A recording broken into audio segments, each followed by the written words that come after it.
Okay, in this video, I want to talk about a technique called separation of variables to solve simple differential equations, in particular first-order differential equations that you may become exposed to in your Calculus 1 training. So the main objective here is I want to be able to solve a model of exponential growth or exponential decay via separation of variables. And so suppose you're given a differential equation and it's in the form of y prime is equal f of xy. Is it possible to separate the variables? And it's only possible is if I can view this function f of xy as a product of two functions, f of x times g of y. If that was the case, then you can think about rewriting that capital F as f of x times g of y, and then separating, bringing all the y terms to the left-hand side and all the x terms to the right-hand side. So maybe there is even a function of x over here. But if you notice now, the left-hand side only depends on the y variables, and the right-hand side only depends on the x variables, and we say the variables have been separated. What's beautiful about this process is that if you integrate now with respect to x on both sides, I have 1 over g of y dy dx integrating with respect to dx, and I'm integrating with respect to dx on the right-hand side. Now, by the chain rule, dy dx is equal to dy. And so what we have here on the left-hand side is the integral of dy over gy. Another way of looking at this, and you can see now this integral is explicitly in terms of y, and this integral is explicitly in terms of x. So if we can integrate this with our mastery of integration techniques, and we can integrate this one, we can then get maybe an implicit, or even better yet, an explicit solution for y, which would then solve our differential equation. Another way of looking at this process is you're taking dy dx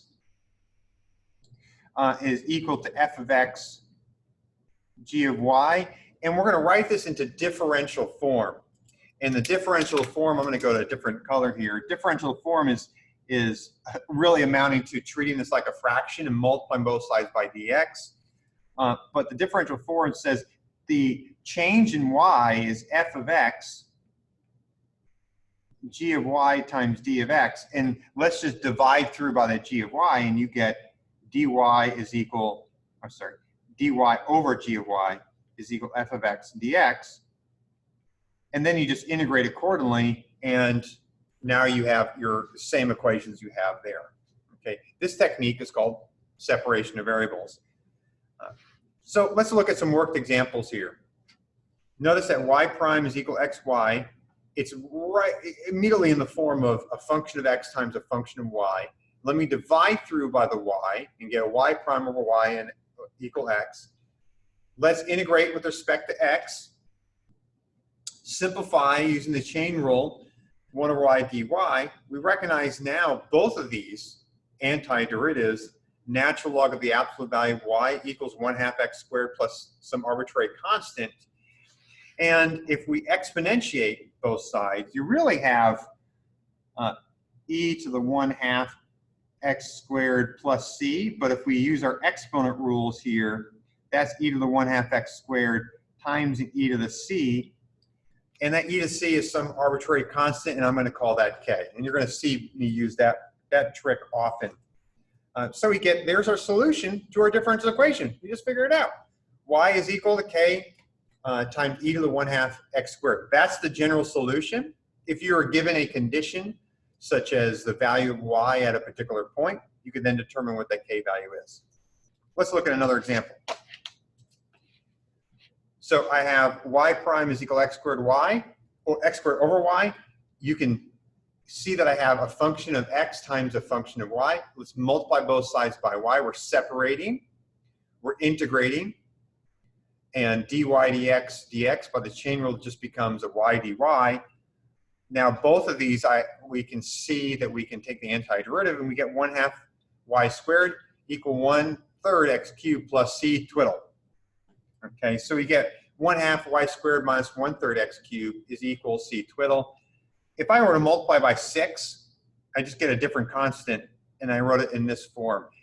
This is an implicit solution for y. You could solve for y, but this is an implicit solution. If you solve for y, you get this positive negative square root step, but that means the solution to this differential equation is given now in this implicit equation. Okay. Now, a primary place where these first order differential equations are separable come up is growth and decay models. And so if this is an example of an exponential function, and if you took the derivative of this function with respect to time, you would get c e to the kt, and then by the chain rule, an extra k would pop out. And if I reorganize using my commutative property of multiplication, I'd have k times the original function, so we have this differential equation. We say this is a exponential growth model. It's a differential equation that models exponential growth or exponential decay based on if that k value is positive or negative. So for instance, COVID-19 is an example where we can use an exponential growth model to be able to predict the number of total cases of COVID-19 that are globally. So as of March 23rd, 2020, according to the situation report given by the CDC, the total number of cases were roughly globally 250,000. I think it was 258,000 or so, but roughly 250,000. And if you did a little bit of analysis of the Wuhan province, you see that the growth rate was about 1.02. I'm not going through the analysis of how that was constructed. So I'm assuming that the total number of cases is going to grow exponentially, which was given by looking at a semi-log plot of the data of total cases in the Wuhan province over in January and February. But this is our differential equation model. We have c prime is equal 1.02 c of t. From there, we can immediately see that's an exponential growth model. And so we can then use our fundamental form of our growth model. Remember that y is equal to c e to the kt. And so we get our solution is c of t is equal to k times e to the 1.02. And if we have t equal to 0 is equal to 250,000, we can use that to get the total number of cases at a moment in time is 250,000 times exponential of 1.02 t. And this just shows you again a simple solution technique that can help you solve a lot of different differential equations that you may come across in our Calculus 1 training.